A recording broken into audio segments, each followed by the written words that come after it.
నమస్తే, welcome to 1TV news. ముందుగా bulletin లో హెడ్లైన్స్.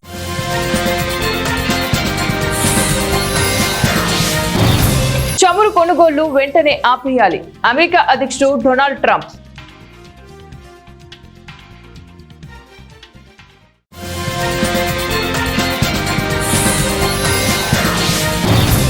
నాపై పార్టీపై కొందరు దుష్ప్రచారం చేస్తున్నారు, హరీష్ రావు ఫైర్.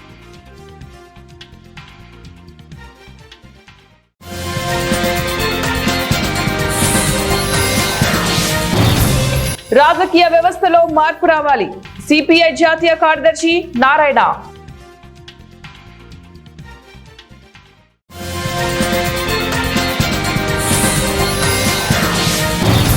పన్ను తగ్గింపు ఫలాలు ప్రజలకు అందుతాయి, కేంద్ర మంత్రి నిర్మలా సీతారామన్.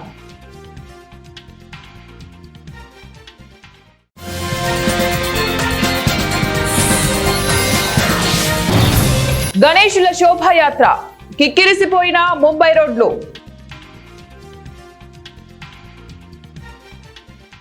రష్యా చమురు కొనుగోళ్లను తక్షణమే నిలిపివేయాలని అమెరికా అధ్యక్షుడు డొనాల్డ్ ట్రంప్ యూరోపియన్ నేతలను కోరారు.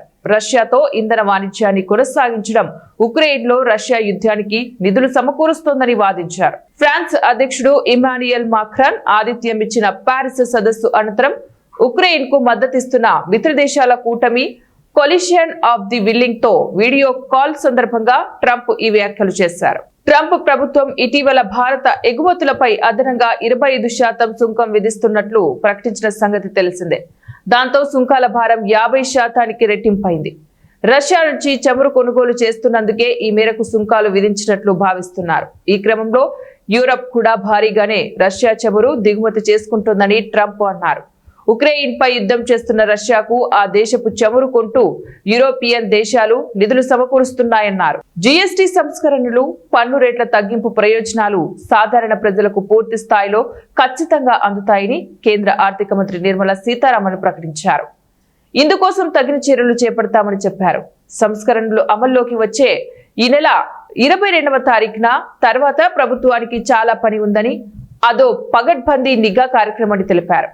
జీఎస్టీ సంస్కరణల అమల్లో సహకరిస్తామని, ప్రయోజనాలను ప్రజలకు అందిస్తామని ప్రభుత్వ, ప్రైవేటు సంస్థలన్నీ హామీ ఇచ్చాయని, ఒకవేళ ఏదైనా కంపెనీ భిన్నంగా వ్యవహరిస్తే వారితో మాట్లాడి తేలుస్తామని పేర్కొన్నారు. శుక్రవారం ఢిల్లీలో ఇండియా టుడే టీవీకి ఇచ్చిన ఇంటర్వ్యూలో నిర్మలా సీతారామన్ మాట్లాడారు. దేశంలో సాధారణ మధ్యతరగతి వారి కనీస అవసరాలు, ఆంక్షలను దృష్టిలో పెట్టుకుని జీఎస్టీ సంస్కరణలు తెచ్చాం. ప్రస్తుతం 90% పైగా వస్తువులు 5% పన్ను పరిధిలోకి వచ్చాయి. 1% వస్తు సేవలపై మాత్రమే 40% పన్ను ఉందని చెప్పారు. పన్ను తగ్గింపు ఫలాలు సాధారణ ప్రజలకు ఖచ్చితంగా చేరుతాయన్న విశ్వాసంతో ఉన్నామని, ఇందుకోసం కొన్ని నెలలు పర్యవేక్షణ కొనసాగుతోందని తెలిపారు. ధరల తగ్గింపును క్షేత్రస్థాయిలో ఎంపీలు పర్యవేక్షిస్తారన్నారు. పన్ను తగ్గింపుతో కేంద్ర రాష్ట్రాలకు ప్రస్తుతం ఆదాయం తగ్గుతుందని, అయితే వినియోగం పెరగడం వల్ల తిరిగి ఆదాయం పెరుగుతుందని చెప్పారు. తన రాజకీయ జీవితం తెరిచిన పుస్తకమని మాజీ మంత్రి సిద్దిపేట ఎమ్మెల్యే తన్నీరు హరీష్ రావు ఉద్ఘాటించారు. తెలంగాణ రాష్ట్ర సాధనలో తన నిబద్ధత అందరికీ తెలుసునని చెప్పుకొచ్చారు. ప్రజల ఆకాంక్షల మేరకే పనిచేయాల్సిన బాధ్యత తనపై ఉందని నొక్కి చెప్పారు. తెలంగాణ అభివృద్ధిలో ఓ కార్యకర్తలాగా తాను 25 ఏళ్లు పనిచేశానని వ్యాఖ్యానించారు. తనపై పార్టీపై కొందరు దుష్ప్రచారం చేస్తున్నారని ఫైర్ అయ్యారు. తనపై చేసిన ఆరోపణలు వారి విజ్ఞతకే వదిలేస్తున్నానని పేర్కొన్నారు. తనపై దిగజారుడు రాజకీయాలు మంచిది కాదని హితవు పలికారు. ప్రస్తుత రాజకీయాలు భ్రష్టు పట్టిపోయాయి. రాజకీయ వ్యవస్థలో మార్పు రావాల్సిన అవసరం ఎంతైనా ఉందని సిపిఐ జాతీయ కార్యదర్శి కె నారాయణ పేర్కొన్నారు. సిపిఐ మాజీ జాతీయ ప్రధాన కార్యదర్శి కామ్రేడ్ దివంగత సురవరం సుధాకర్ రెడ్డి సంస్కరణ సభ కర్నూలు జెడ్పీ సమావేశ భవనంలో శుక్రవారం జరిగింది. రాజ్యసభ మాజీ ఎంపీ, ప్రముఖ పారిశ్రామికవేత్త టీజీ వెంకటేష్, పాణ్యం ఎమ్మెల్యే గౌరు చరిత, వైసీపీ జిల్లా అధ్యక్షుడు ఎస్వి మోహన్ రెడ్డి, మాజీ ఎమ్మెల్యే ఏఎం గఫూర్ తదితరులు ముఖ్య అతిథులుగా హాజరయ్యారు. ఈ సందర్భంగా కె నారాయణ మాట్లాడుతూ, కర్నూలు జిల్లాతో సురవరానికి విడదీయరాని అనుబంధం ఉంది. ఎన్నికల ముందు మేనిఫెస్టోలు రాసుకునే రాజకీయ పార్టీలు అధికారంలోకి వచ్చాక వాటిని పక్కన పడేస్తున్నాయి. మేనిఫెస్టో పక్కాగా అమలు చేయాలి. సురవరానికి సీఎం చంద్రబాబుతో కూడా మంచి సాన్నిహిత్యం ఉండేది. రాజకీయ ప్రత్యర్థి తప్ప వ్యక్తిగతంగా విభేదాలు లేవని వివరించారు. మాజీ ఎంపీ ప్రముఖ పారిశ్రామికవేత్త టీజీ వెంకటేష్ మాట్లాడుతూ కమ్యూనిస్టు నాయకులను చూస్తే తనకు భయం ఉండేదని, అయితే సురవరంను చూస్తే ఏమాత్రం భయం ఉండేది కాదని అన్నారు. ముంబై మహానగరంలో వినాయక చవితి ఉత్సవాల ముగింపు దశకు చేరుకున్నాయి. ముంబై రోడ్లు గణేష్ల శోభాయాత్రతో కిక్కిరిసిపోయాయి. నేడు పెద్ద సంఖ్యలో బొజ్జ గణపయ్యలు గంగమ్మను చేరనున్నారు. వినాయక నిమజ్జనాలకు సంబంధించి బిఎంసి కట్టుదిట్టమైన ఏర్పాటు చేసింది. వినాయకుల నిమజ్జనం కోసం కొన్ని లక్షల మంది రోడ్లపైకి వచ్చే అవకాశం ఉన్నట్లు అధికారులు భావిస్తున్నారు. సముద్రంతో పాటు చెరువులు, నీటి కుంటలు, కృత్రిమంగా తయారు చేసిన కుంటల్లో వినాయకులను నిమజ్జనం జరుగుతోంది. ఈరోజు 6500 వినాయకుల విగ్రహాల నిమజ్జనం జరగనుంది. ఇది కేవలం గణపతి మండపాల్లో ఉంచిన వినాయక విగ్రహాల సంఖ్య మాత్రమే. ఈ పెద్ద విగ్రహాలతో పాటు 1.5 లక్షలు ఇంటి గణపతుల నిమజ్జనం కూడా ఈ రోజే జరుగుతుంది. ఈ నేపథ్యంలో ముంబై వ్యాప్తంగా భారీ భద్రత కొనసాగుతోంది.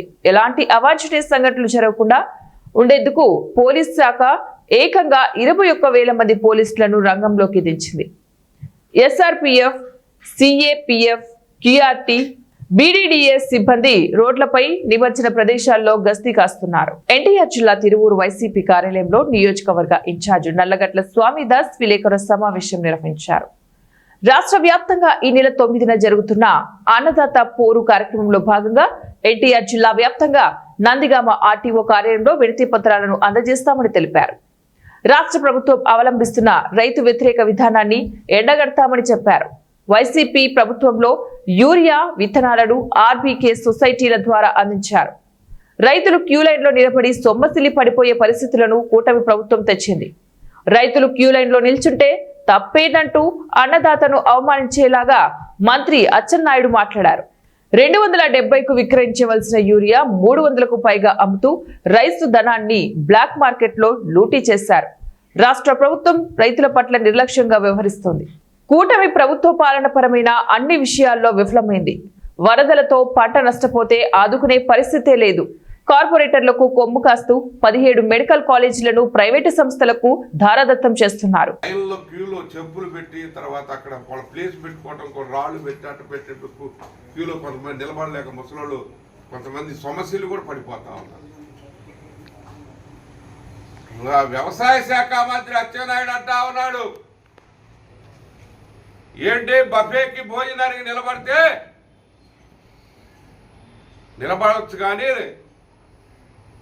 యూరియా కట్టల కోసం మీరు నిలబడలేదా రైతులను అడుగుతున్నాడు. దేనికి ఏమిటి పోల్చడం అంటే అన్నదాతని ఈ విధంగా అవమానపరచడం, కించపరచడం వీరికి భావ్యం కాదు అని చెప్పి తెలియజేసుకుంటా ఉన్నాను.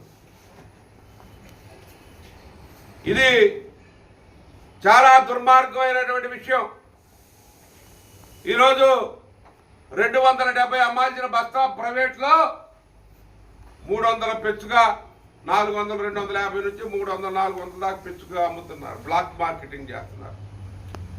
ఈ బ్లాక్ మార్కెటింగ్ లో ఈ రాష్ట్రంలో 250 నుంచి 300 కోట్లు రైతు ధనం లూటీ అయిందని చెప్పి తెలియజేసుకుంటా ఉన్నాను. ఇవన్నీ ఎక్కడ చేరుతా ఉన్నాయి? అసలైన బ్లాక్ మార్కెటింగ్ మీకు ఎందుకు అవకాశం ఇచ్చారు? నిబంధనలు ఉన్నాయి కదా. ప్రైవేట్ డీలర్స్కి 50%, అదేవిధంగా ప్రభుత్వ శాఖల నుంచి 50% ఇవ్వాలని చెప్పి, అయినా వైలేషన్ చేసి ఈ విధంగా చేస్తూ ఉన్నారు. రైతులంటే వీళ్ళకి ఇష్టం లేదు. మనకు 6 నుంచి 7 లక్షల మెట్రిక్ టన్నుల ఈ సంవత్సరానికి అవసరం ఉంటే షార్టేజ్ వచ్చిందన్నటువంటి విషయం మీకు తెలియదా? రైతులు ఏం చేస్తూ ఉన్నారు? వీళ్ళు కనీసం అవగాహన లేకోకుండా, కనీసం అవగాహన లేదు, రైతుల పట్ల నిర్లక్ష్యంగా వ్యవహరిస్తూ ఉన్నారు. ఇది దుర్మార్గమైనటువంటి విషయం. ఇదే 9వ తారీఖున మేము పెద్ద ఎత్తున రైతాంగం మొత్తం కూడా తీసుకొని ఈ కార్యక్రమంలో మేము పాల్గొంటామని చెప్పి తెలియజేసుకుంటా ఉన్నాం. 9వ తారీఖున ఒకటే తెలియజేసేది, ఈ ప్రభుత్వం అన్ని విషయాల్లో కూడా ఫెయిల్యూర్ అయింది. ఈరోజు వరదలు వచ్చి పంట మునిగిపోతే పెట్టుబడి నిధి ఇచ్చేది లేదు. మీరు చెప్పారు 20,000 సంవత్సరానికి ఇస్తామని చెప్పి మళ్ళీ దాన్ని వాయిదా పద్ధతులు పెట్టారు. అదే కాదు, ఈరోజు జీరో వడ్డీకి రైతులకి డబ్బులు ఇవ్వట్లేదు. అదేవిధంగా రైతు ఉచిత ఇన్సూరెన్స్ లేదు, పంట నష్టానికి ఇన్సూరెన్స్ లేదు. అదేవిధంగా రైతుకి ఏ విధమైన ఇన్పుట్ సబ్సిడీ ఇవ్వట్లే. పంట నష్టం జరిగితే వెంటనే గవర్నమెంట్ ఎస్టిమేట్ చేసి ఎన్యూమరేట్ చేసి రైతుకి ఇన్పుట్ సబ్సిడీ ఇచ్చేటటువంటి విధానం జగన్మోహన్ రెడ్డి గారు తీసుకొచ్చారు. జగన్మోహన్ రెడ్డి గారు చేస్తూ వచ్చారు. మరి మీరేం చేస్తున్నారు? మేము ప్రశ్నిస్తా ఉన్నాం. ఈరోజు రైతుల పట్ల చిత్తశుద్ధి లేదు. అసలు వ్యవసాయం అంటేనే చంద్రబాబు నాయుడికి ఫస్ట్ నుంచి గిట్టదు. ఫస్ట్ నుంచి కూడా వ్యవసాయం దండగానే పరిస్థితుల్లోనే వచ్చాడు. అందుకనే ఈరోజు కార్పొరేట్లు కొమ్ము కాస్తూ 10 మెడికల్ కాలేజీలండి. వైద్యం చాలా అవసరం ప్రభుత్వ రంగంలో. మీరు ప్రైవేట్ వాళ్ళకి దారాదత్తం చేసేటటువంటి సిస్టంలో ప్రైవేట్ వాళ్ళకి ఇన్సూరెన్స్ కంపెనీలకి ఏదైతే ఆరోగ్యశ్రీ పెట్టారో ఆ ఆరోగ్యశ్రీని ఇన్సూరెన్స్ కంపెనీలకు అప్పచెప్పే పరిస్థితి తీసుకొస్తున్నారు. ఇలా ఒక రైతుకే కాదు, పేద బడుగు బలహీన వర్గాలకు కూడా మీరు ద్రోహం చేస్తా ఉన్నారు. రాష్ట్రంలో మీరు ఒక విధమైనటువంటి ప్రైవేటు పాలన తీసుకొస్తా ఉన్నారు. కార్పొరేట్ వ్యవస్థను ప్రవేశపెట్టారు.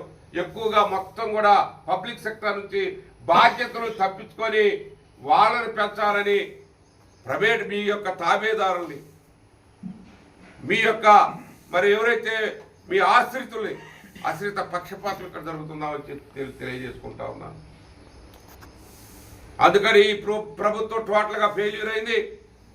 మేము డిమాండ్ చేస్తా ఉన్నాం, ఏదైతే మెడికల్ కాలేజీలు ఉన్నాయో ఆ 17 మెడికల్ కాలేజీలు గవర్నమెంట్ సెక్టార్లో ఉంచాలని చెప్పి కూడా డిమాండ్ చేస్తా ఉన్నాం.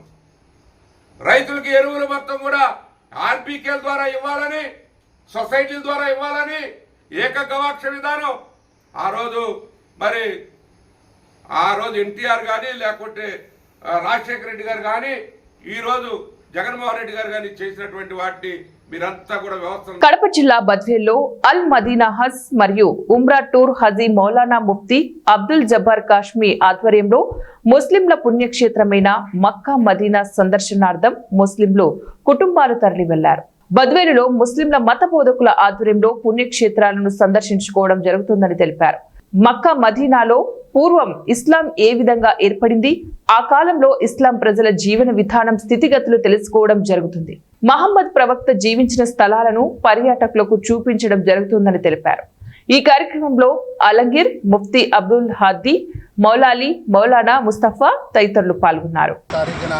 మన బద్వేల్ నుంచి ముఫ్తీ అబ్దుల్ జబ్బార్ సాబ్ గారు ప్రతి నెల ఏదైతే Umrah tours and travels Madina tours and travels ఉందో అది పెట్టి చాలామంది మన ముస్లిం సోదరులకు మక్కా ఆర్ మదీనా హజ్ యాత్రకు తీసుకొని వెళ్తున్నారు. ప్రతి ఒక్కరూ ఆయన గైడెన్స్లో వెళ్తున్నారు. ఆయన గైడెన్స్లో వెళ్ళి చాలా వరకు తెలుసుకుంటున్నారు. ఎందుకంటే చాలామంది వెళ్తున్నారు కానీ అక్కడ గైడెన్స్ సరిగా లేక వాళ్ళు అవతతవకలు అవుతున్నారు. కానీ మన మౌలానా గారు ప్రతి ఒక్క దాంట్లో అక్కడ జియారతులు ఉంటాయి, చూపించేటి ప్రతి ఒక్కటి తనతో పాటు తీసుకొని వెళ్ళి ప్రతి ఒక్క వస్తువు కానీ అక్కడ ఇబాదతులు కానీ ప్రతి ఒక్కటి ఆయన దగ్గరుండి చేపిస్తున్నారు. ఇంకా అక్కడ పోయిన తర్వాత కూడా బస్సు కానిది కావండి, అక్కడ ఏమైనా వస్తువులు కావాలన్నా అక్కడ ఏమైనా ఇబాదత్ అక్కడ మక్కా దగ్గర ఏమేమి చదవాలా, ఏమేమి చెప్పాలా, ఎలా అల్లాహ్ని ప్రార్థించాలా, అక్కడ వెళ్ళిన తర్వాత నమాజులు ఎలా జరపాలా, తాఫ్ ఎలా చేయాలా, సఫా మర్వా ఎలా చేయాలా, ప్రతి ఒక్కటి అవగాహన వాళ్ళకు కల్పిస్తారు. కాబట్టి ఈ ఉమ్రాలో ప్రతి నెల చాలామంది వెళ్తున్నారు. ఇక్కడి నుంచే కాదు, మాచర్ల, ఎర్రగొండపాలెం, నరసాపురం ప్రతి ఒక్క చోటు నుంచి మాషాల్లా ఈయన గైడెన్స్లో వెళ్తున్నారు. ఇంకా ఈరోజైతే మన బద్వేల్ నుంచి 15 మంది, చాగలమరి నుంచి 13 మంది, ఇంకా మాచర్ల నుంచి 15 మంది. దగ్గరగా 50 మంది పైగా ఈ గ్రూపులు వెళ్తున్నారు.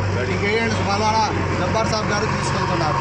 కాబట్టి మనం మధ్య ప్రజలతో మనం ఇది విజ్ఞప్తి చేస్తున్నాం. మన జబ్బార్ మౌలానా గారు దువా చేయాలా. దువా చేసిన తర్వాత అక్కడ వెళ్ళడానికి ఏదైతే మౌలానా శ్రమిస్తున్నారో దాని గురించి కూడా తెలుసుకోవాలని నేను విజ్ఞప్తి చేస్తున్నాను. అవగాహనతో వెళ్ళాలని చెప్తున్నాను. ఎందుకంటే దీంట్లో గైడెన్స్ ఆలిం అనే ఉంటే అక్కడ మంచిగా మీకు చూపిస్తారు. ప్రతి ఒక్కటి ఏమేమి చేయాలో దగ్గరుండి చేపిస్తారు. కాబట్టి ఆ పవిత్ర స్థలాలకు మన మౌలానా గారు ప్రతి ఒక్కటి చూపించి ఎలా అయితే మన ప్రవక్త గారు అక్కడ ఆచరించారో అలాంటివి ఆచరించే విధానాలు వాళ్ళు చెప్పి ప్రతి ఒక్కరికి ప్రార్థనలు సరిగా చేసేలాగా ప్రతి ఒక్కరి మౌలానా గారు చెప్తారు. కాబట్టి ఈయన గైడెన్స్లో వెళ్ళి ప్రతి ఒక్కటి ఉమ్రా మరియు ఉమ్రాలో మక్కాలో ఏం చేయాలో మదీనాలో ఏం చేయాలో మొత్తం ఇన్షాల్లా మౌలానా గారు గైడెన్స్లో మీరు పోయిన తర్వాత ఇక్కడికి వచ్చి చెప్పగలరు. మేము కరెక్ట్గా ఉమ్రా చేశామని చెప్పగలరు. కాబట్టి విజ్ఞప్తి చేస్తున్నాము. ఇన్షాల్లా దువా చేయండి. ఇంకా అల్లాహ్ తబారక్ వ తఆలా మన జబ్బార్ మౌలానా గారు ఇంకా చాలా మంది తీసుకొని పోయి మంచి గైడెన్స్ ఇవ్వాలని కోరుతున్నాము. హైదరాబాద్ నగరం అంబర్పేట దేవస్థాన సేవా సమితి ఆధ్వర్యంలో గణేష్ నిమజ్జనానికి బయలుదేరనున్న గణనాథునికి మాజీ రాజ్యసభ సభ్యులు వి హనుమంతరావు, బాగ్ అంబర్పేట కార్పొరేటర్ పద్మా వెంకటరెడ్డి, హనుమాన్ బాల బృందం సభ్యులు మరియు దేవస్థాన సేవా సమితి సభ్యులు పూజలు నిర్వహించారు.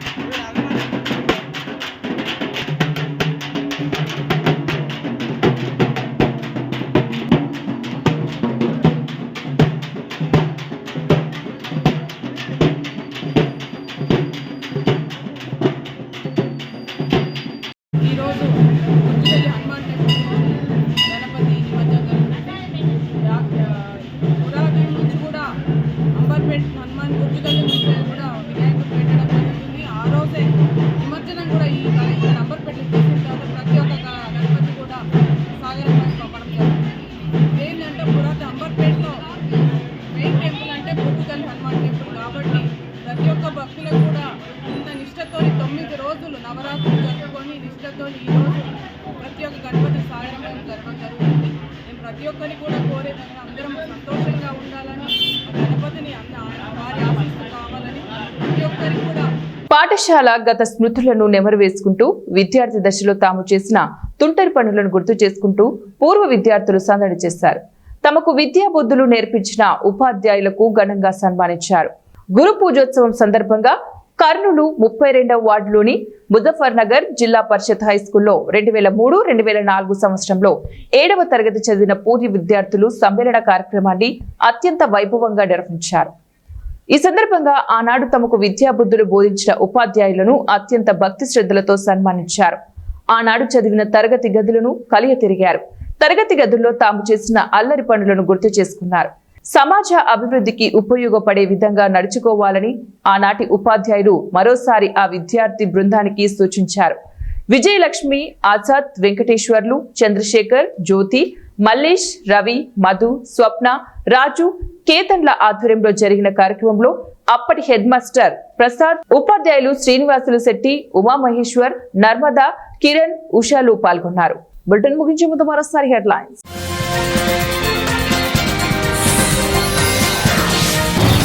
చమురు కొనుగోళ్లు వెంటనే ఆపేయాలి.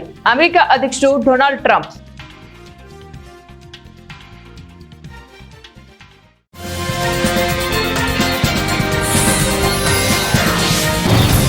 నాపై పార్టీపై కొందరు దుష్ప్రచారం చేస్తున్నారు. హరీష్ రావు ఫైర్.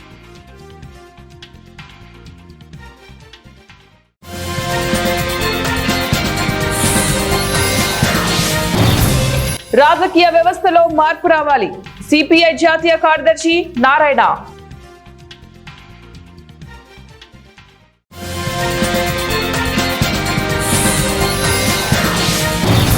పన్ను తగ్గింపు ఫలాలు ప్రజలకు అందుతాయి. కేంద్ర మంత్రి నిర్మలా సీతారామన్.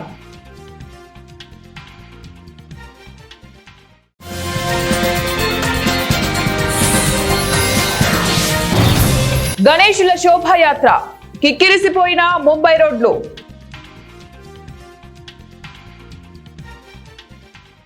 ఇవి ఇప్పుడు బులెటిన్ డీటెయిల్స్. నెక్స్ట్ బులెటిన్ లో మళ్ళీ కలుద్దాం. Until then keep watching 1TV news.